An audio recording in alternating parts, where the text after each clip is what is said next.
Right now, after the brooder stage, quail need four basic things. They need light if you want them to lay eggs, and that's at least 16 hours a day, 16 to 18 hours a day. They need food 24/7 and water 24/7, and they need some place to live, whether it's an aviary, a cage, or what, that's predator proof. Because if they're afraid of predators, they're not going to lay. If they don't have food and water, they're not going to lay. Okay, now, as Zach always says, go slow. In other words, you have to build your cubby according to what you have at the time. In other words, you start off with your 20 eggs. You get, let's say, 90 of them hatch. I mean, 90% hatch, or even 75% hatch. So that's about 15 eggs, 15 chicks. You take your chicks, you put them in the brooder, and you make sure they have the heat they need, food, and water. They're curious, just like any other baby is, and their curiosity can kill. So you have to get water, something for water that they can't drown in. Whether you use a heat lamp or heat plates, I use plates because I don't like lamps. I'm afraid of fire, and that's a basic fear for me, mostly in an apartment. And the food. Now, crumbles fine. Do not grind up crumbles because that can lead your birds to get pneumonia and dying because it's dust getting into their lungs. Okay, as they get older, let's say it's sexing time. You're lucky, you get to sex them with feather sexables if you pick those. Otherwise, you have to wait 6 to 8 weeks to be able to then sex them. Unless you're experienced enough to know what that looks like when they're younger than that. Then you separate your males, put them all in one cage. If they're too rowdy for you, cover them up so they don't get any more than 8 hours of light. And that will keep them, that knocks them out of the primal mode of breeding, so they're not crowing. The females, you want to at least keep them away from males at least till after they lay some eggs, because females take longer to reach maturity than the males do, sexual maturity. And even when they're laying eggs, if you want them to get to their full height, you want to keep the males away from them until they're 8 weeks. And that way they get their full size. Personally, I put them together at 6 weeks. And that's because of my situation. And I use 5 females to a male. And in my Wynola cat cages, each level holds 18 birds. So I have 15 hens and 3 roosters. And they get along great. I use the trough feeders and the trough waterers. And everybody's going to raise things up their own way. Whether you make your cages, use hatching time cages or Wynola ranch cage, it doesn't matter. You just figure out 3 quail per square foot. In the brooders, you're using 6 quail per square foot for the first 3 weeks. Okay, so the main thing, like I said, for the quail is they need food and water. And when you grow, you only start out with your your first hatchlings. And if you want other colors, then you can go into other colors. But if you just want to grow your farm, you don't want to go out any farther than what you can use. If you're into selling your eggs and your birds, and you get a couple week waiting list, then that means it's time for you to add more to your flock and to your covey. I'm getting way ahead of myself. While you're thinking, can I ask a question? Go right ahead. I'm You better with said questions. not to grind up their feed because of the dust in there.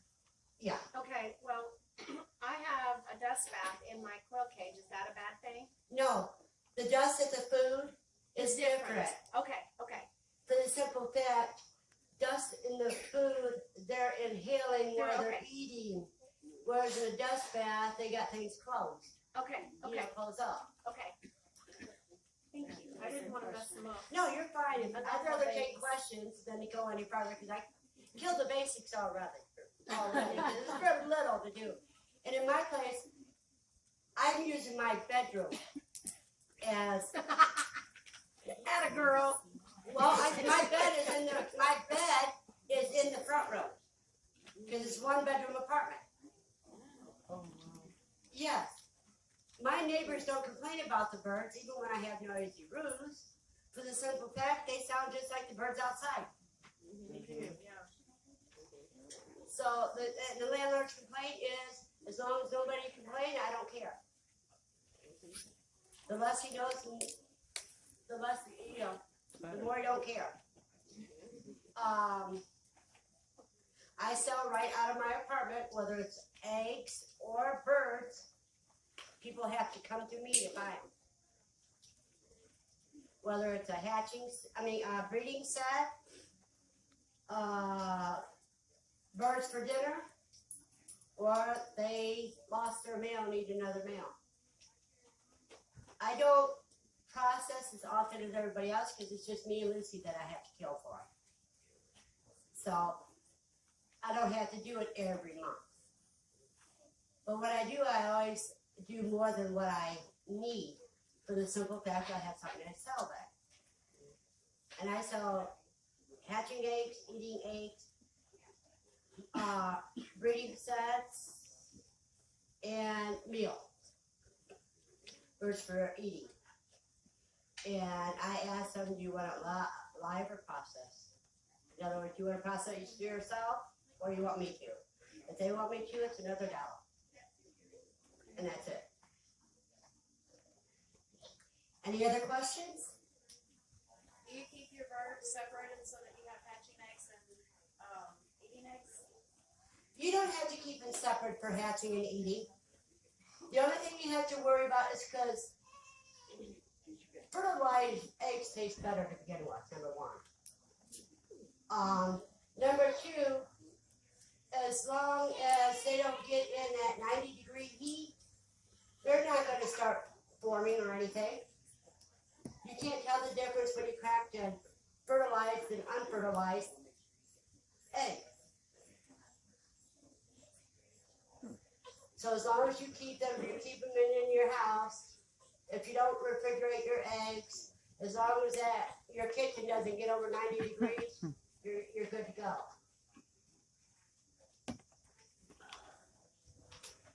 How long can you have egg out on the countertop? On the countertop, 3 weeks. How long in the refrigerator? At least a month. So when I get too many eggs, they go on the refrigerator until I get ready to put them in my freeze dryer. Any other questions? Yes, sir. You'll piggyback 3 weeks on the counter and then a month in the refrigerator? No, if I'm going to put them in the refrigerator, I'll put 2 weeks on the counter, and then I'll throw them in the refrigerator. But see, what I do is I put my extra jumbos on the counter, and the smaller ones go in the refrigerator. Yes. I think people would be interested to hear about your ventilation system. Oh, my ventilation system is at one end, I have an exhaust fan that is made for greenhouses. In other words, it pulls the air. On the other end, I have a fan pointed up towards the ceiling. And that keeps everything done. It keeps the poo drier because air is constantly circulating. questions? Verna, how do you manage that in the winter? It's 365 days a year. My bedroom door stays closed. I only have to go through it to go to the bathroom. And there's 2 heat vents in there. So just heat loss, or you're trying to. It sucks some of the heat from the other part, but It's not it's too okay. bad. I mean, if you get cold, you just go in the quail room. It's the warmest room in the house. Okay. And in the summer, when I got air conditioner going, it's the coolest room in the house. So they get the best of both worlds. Cool. Any other questions? Yes, ma'am. How many quail do you have in your apartment, and what do you do with the poop? I don't have a place to compost it, so I have to bag it up and throw it away. If I had a place to compost it, I'd be in heaven. Because if you have more compost than what you can use, you could sell it. And you take those. Okay, another thing is I use the old feed bags. I cut the bottom off the feed bags. Yes. I open it along the seam, lay it out on my trays, put a piece of Gorilla double-sided tape to hold it in place, and that's what I put my wood chips on. And that, you don't have the metal bringing up the water, condensation and stuff. You don't have, it stays drier, it makes it easier for cleaning, and it keeps your trays alive longer. And all I use is a dustpan. Mm-hmm. I was trying to think, I use a dustpan to scoop it up, put it in the garbage can. And it makes it easier, and you only have to change the linings every month or 2. It's up to you, depends on how nasty they get. But with the quail feed, you're going to go through more quail feed than you do miners. So you always have some in stock. And it's also great because you can bag up your compost for that into those bags. So recycle and reuse everything. And if you need fertilizer now and your compost pile ain't ready and you're cleaning your trays, take some poop, put it in a 5-gallon bucket, fill it full of water, put the lid on it, shake it up. 24 hours later, you got something that you can feed to your plants. Any other questions? How many do you have? Friends don't ask from Oh, I time. know. How many can you raise in your apartment? How many can I raise in my apartment? 18 times 6. It's 100 and then I got the 1-layer case. I can have over 120 in my apartment as complete breeders. And then I could sell, if I have some, and I don't want to get rid of anything I have, I can incubate some chicks and sell day old, or 3 weeks old, You have, Because- you have stack cages? Yes, I have 2 3-tiers and one single breeder cage. Okay, so then go on to the lighting. Do you just have room lighting, or do you have light on each stack? No, I have 2 ways that I can light. In the summertime, I'm only using ceiling light, and I have that echo done with my echo. I tell it lights on 50%, and then an hour later, I see lights on 100%. Then at night, about an hour before I go to bed, I say lights at 50%. Then lights off. And the other one is a desk lamp that is actually in front of the cages. When it's in the wintertime, I'll have both going, but I'll have that one on a timer. Any other questions? No question. I know you said you were just feeding you and Lucy, and whoever buys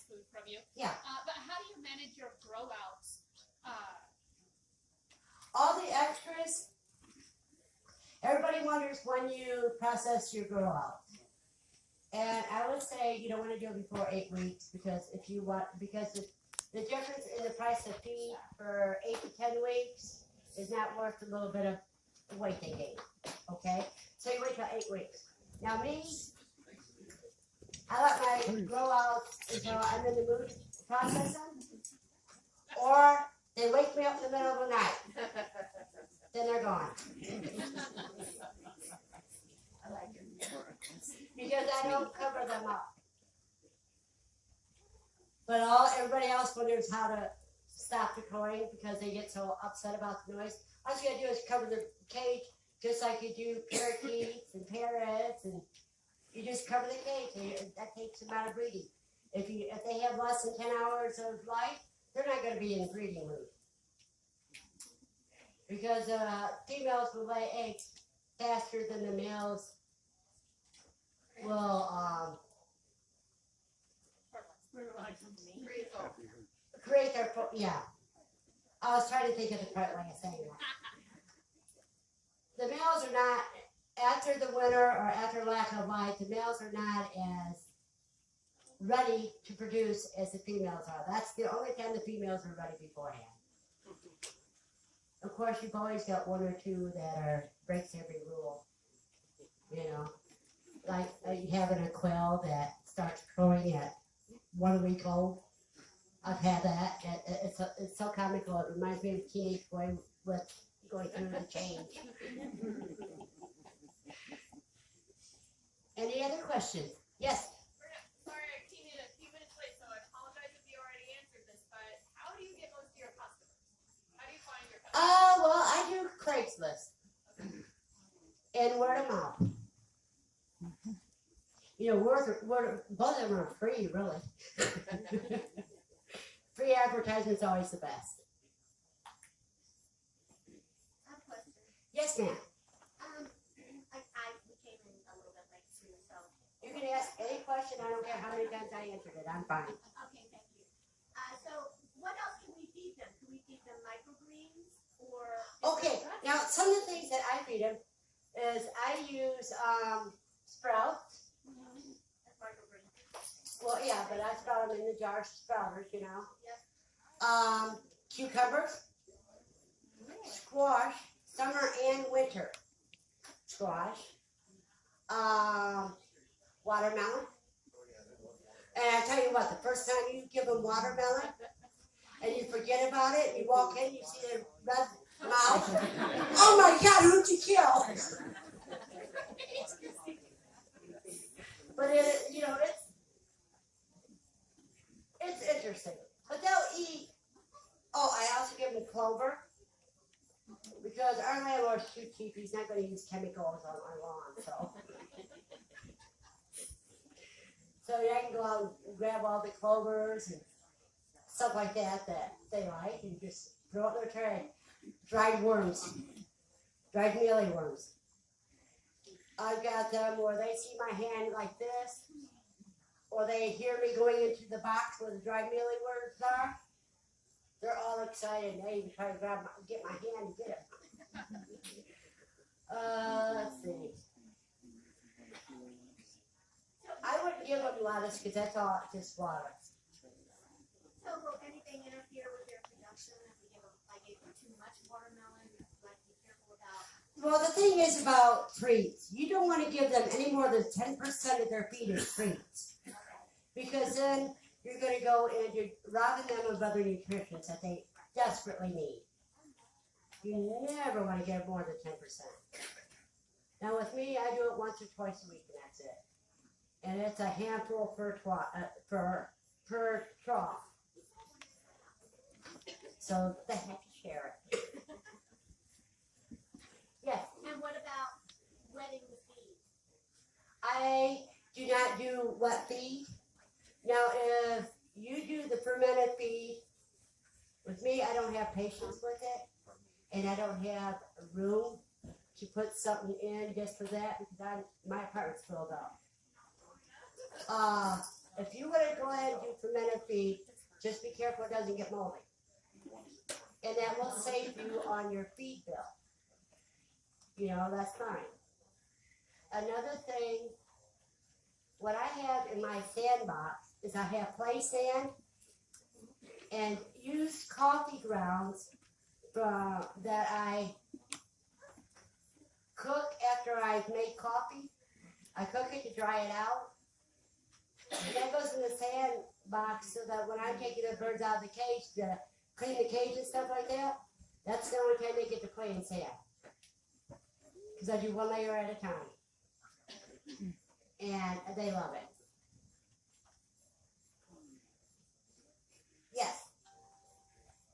You say you old coffee grounds, you cook them, how do you do it? Okay, when you're baking, you know when you're done baking, you put the cookie tray or whatever full of coffee grounds in there, and then turn off your oven. When it cools, it's ready. So they got like 450 degrees, well, they're cooking or whatever. You pull out your food, you put the coffee grounds in, then you shut your heat off, and when everything cools down, you're good to go. So that's like, you use that for like a dust bath, is that what they do Yeah. with it? Okay, Well, I have it mixed with sand, okay. because, every time you take the birds out of there, they're taking a bunch of sand out. Yes. So I put the coffee grounds in, that helps too. And it doesn't hurt the birds. Yeah, You basically supplement your sand with coffee grounds to save costs. just because I don't like wasting things. I also use coffee grounds for trash because my landlord will not plow the sidewalk and stuff. And I have to walk 5 times a day to take Lucy potty. So I use coffee grounds. And that gives me traction. So you don't put a sandbox in the cage? You don't keep one in? No. Well, my cages are on a slant because they're egg rollouts, number 1. And number 2, they like it, but they don't absolutely have to have it. So they get treated when I'm cleaning cages and stuff like that to the sandbox, and that makes them happy. That's like taking the kids to the playground and say, go have fun. Yes. I'd like to make a comment on that too. Sand, they'll create a sandstorm as soon as they get into it. So if it's making a storm, guess where that's going to drift? Oh, my sandboxes have a lid on it with air vent for them because I cut out a part of the tote and put a 1/4-inch hardware cloth on it. So they got air movement, so That's a good idea. it keeps the sand in the box until I take them out. Then I get a face full of sand as I put them back in the cage. I mean, you raise quail, and it's all funny if you think about it. I mean, even your mistakes can be lessons to be learned. Don't kill yourself over you made a mistake. Learn from it, then you gain knowledge. No, you gain wisdom. Knowledge is reading about it and hearing it. Wisdom is when you experience and learn it. So you said you use your Alexa to control your light system, but are we talking about just like ceiling lights? The ceiling light, Okay. yeah. Those bulbs are a little pricey, and the other bulbs I got for free from the electric company, So you do whatever you can. But I got one of the Alexa lights on my desk because I don't have a lamp on my bed. So I can say, Echo, lights off. I don't have to worry about it. And those digital timers you can get that plugs it into the wall? That's what I use for the desk lamp. And you tell it what hours it was you want it to lit. So that way if you oversleep one morning or you forget, that at least that'll kick on. Verna? Yes. So how long do you keep your layers until you? Let me put it this way. I don't have any that's over a year old.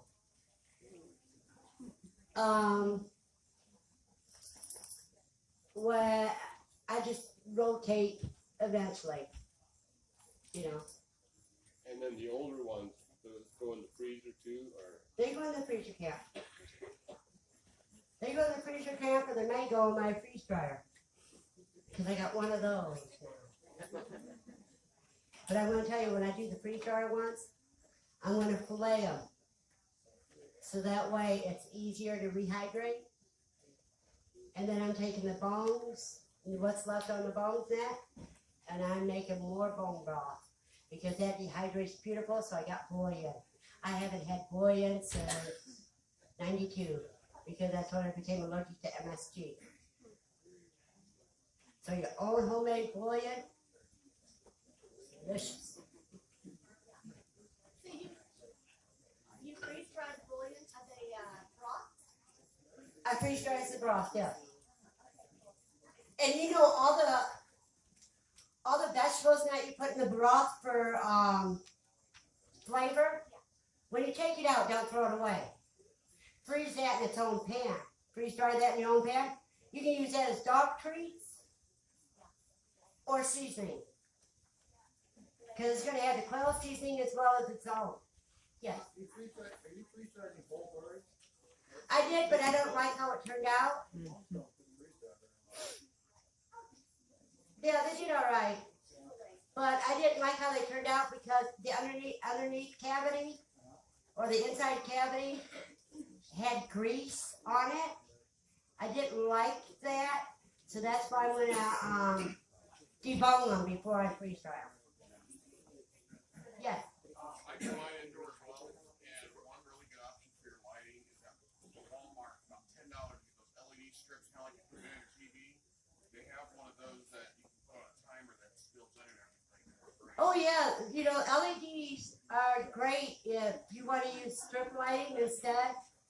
But since I'm going in and out of that room because I gotta go to the bathroom, I use the other way. I don't need that because I want that room totally lit up. And you know what? I don't know where Lucy is right now, but she learned how to get up to the second layer, grab one egg, and run off with it. I mean, got all the eggs were there. She only grabbed one egg, and I busted her. So Lucy, what do you got? She lays it down and looks up at me. You stole an egg. I did not give that to you. So she's not allowed to quail room unless I'm in there. She did that when I was in the bathroom one day. Can you tell me, I don't know if this is your question or somebody else's, but can you tell me approximately how much feed you need for, say, to raise quail from hatching to like 8 weeks? Can you give Dear, me I don't do math.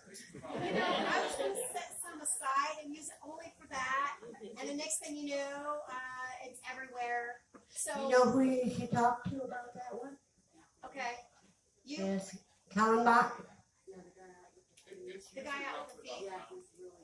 Okay, That's what I want. Well, see, and my troughs hold about 3 pounds okay. each. I have 18 birds in there, and I have to fill it every 36 hours.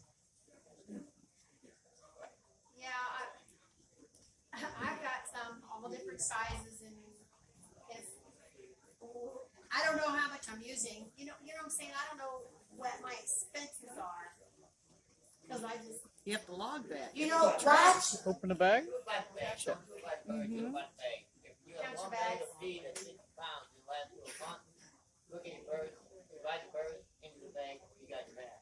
Right, Alright, because if you do it by, I got 10 juveniles, 14 adults. right. But what I'm saying is, I've got some that are this big and some that are, and I'm feeding. Well, all the of them out hatch- same the feed, so I hatchlings- don't know. The hatchlings, you feed the high protein feed. Right, I just feed them all. I've And- been feeding them all the high protein feed. So is that a wrong thing to do? You do you, dear. I can't tell you that. It is expensive. If you want to save the price, after they get 8 weeks, put them on layer feed. Okay, That's a heck of a lot cheaper. okay. And do you buy like a name brand layer feed, or you just go to the feed store and say, "Give me a bag of layer feed"? I look at what they have and decide to stay away from the unlabeled bag. Okay. because I've gotten that from Tractor Supply. Right, Dang thing was moldy and wet. right. Yeah. When you got to the bottom half. Yeah. Actually, what I do, I just dump it into a 5-gallon bucket with a gamble in. Yeah. The trouble is with, I used to put it in garbage cans, but I live by the river, and you know this area is humid as hell. I started collecting water in the bottom of my feed box, my garbage can. I got rid of those garbage cans. I leave them in the bag now. Well, that's the thing, with the gamma lid, there's rubber seals throughout the whole thing. Right. The rubber seal between the ring and the bucket. Right. And on the, When I mix up the transition feed, that's what I use is a regular 5-gallon bucket, like I use for the water. And I'll put half layer feed and half chick feed in it and stir it up. But I stir it up with each layer because I'm using a wooden stir stick. And then that was what I feed it for 2 weeks before, or until the bucket's empty. Until then they go under a straight layer feed. How often do you put new bloodline into your, Like I said, I don't let my birds get over a year old. do you add a new bloodline then? Oh, you're talking about new bloodlines? Yeah, how often With you Myshire have to? Farm eggs, you're good for at least 3 years before you have to add new blood in. And in that case, you could do just some extra males, just add some hens, or you could just do some eggs and then mix them together. Either way, you're going to get new blood. Yeah. Because like I said, I've been doing this for quite a few years, for at least 3 years, and I don't have any problems. Yeah, Chris from Slightly Redneck, he's like 5, 6, 7 years without introducing anything. You just got to watch them, but it's not, inbreeding's not too bad, which George will actually talk about later on. Right. Yeah, a lot of people freak out about it, but it's not as detrimental to other One things. last question, yeah. So people are warning us, if you feed your quail chickens, they'll die. That's, They are liars. that is BS. I think, you know, if you can't afford the turkey starter or anything like that, you will get by with just chick starter, hen chick starter. We use chicken feed for our layers. We use that for the first, God, I don't know, 4 years we had a quail. It was fun. We just, once we started selling a lot, we went, we should probably give them a better quality. But as far as self-sufficiency goes, there's most, who has quail here? Who has chickens as well? Yeah. Why Feed 'em the same buy thing. different food? I mean, if we're all talking about self-sufficiency, are we trying to find, you know, they all can eat the same thing. It's not, now it Don't should make be, it any more complicated than you have to. yeah, it should be a crumble. It would be nice to be a crumble, but we fed them pellets before, and they do fine. It's not a big deal. And we've done the mesh, which is, oh, Now, I don't use medicated. yeah, For the preferably simple- not medicated. For You the say. simple reason, why give somebody medication that don't need it? For food, I mean, it doesn't matter. I think, here's the thing, it's kind of weird that the medicated feed is cheaper than the non-medicated feed. So that scares me a little bit. Now, with that being said, our pheasant starter is medicated. There's 2 different types of medicated feed. There's a natural medicated feed with certain things, and then there's a chemically medicated feed. Obviously, I would stay away from that. If you can stay away from the natural, that would be fine too. We talked to, you know, people much more knowledgeable than I about it. They explained what it was, and they were like, this is what it is. It's not, and so we use it for our chicks. We don't use it for our layers. If you do use medicated feed, the chemical medicated feed, you need to take them off of that 2 weeks before you butcher. So that scares me as well. So yeah, I would stay away from it. With me, I wouldn't butcher one unless it's been off of it for 6 weeks. I don't trust. Just don't use it. Right. This is I don't the reason trust to butcher. chemicals. So the general answer on that is KP That's right. You had- Yeah, the best practice is just not to get near it. In other words, would you take penicillin all the time just because you're trying to prevent something? Exactly. All right, that was nice. Thank you very much, Verna.